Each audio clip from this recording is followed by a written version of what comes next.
লিখেছেন, স্বামী বিশেষ সময় অক্ষম হলে স্ত্রীর করণীয় কি হবে?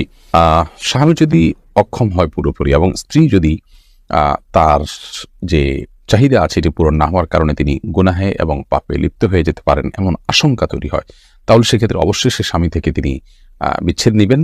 যদি সেটা চিকিৎসার অযোগ্য হয়, চিকিৎসার যোগ্য হলে সেটার জন্য অবশ্যই তিনি সময় দিবেন, সুযোগ দিবেন, চেষ্টা করবেন নিজে। যদি তারপরও কোনো উপায় না থাকে এবং চিকিৎসার অযোগ্য হয়, তাহলে সেক্ষেত্রে তিনি সেখান থেকে বিচ্ছেদ নিয়ে অবশ্যই অন্যত্র বিয়ের উদ্যোগ গ্রহণ করতে পারেন। শরিয়া সেই অধিকার তাকে দিয়েছে। এরপরে মোহাম্মদ বেলাল হোসেন লিখেছেন, জিন কি মানুষের সাথে সবাস করতে পারে? জিন মানুষের স্ত্রী মিলনে মানুষের সাথে সামিল হতে পারে বলে বিভিন্ন বর্ণনা থেকে বোঝা যায়। বিশেষ করে যখন বিসমিল্লাহ কেউ পাঠ না করে তখন জিন সেখানে সামিল হয়। খুব ভয়াবহ কথা অবশ্য। তো এই জন্য মুসলমান সব ক্ষেত্রেই, শুধু এটি নয়, আপনার খাওয়া দাওয়াতে জিন সামিল হতে পারে, ঘুমের সময়, বাসা প্রবেশের সময় তার সাথে প্রবেশ করতে পারে।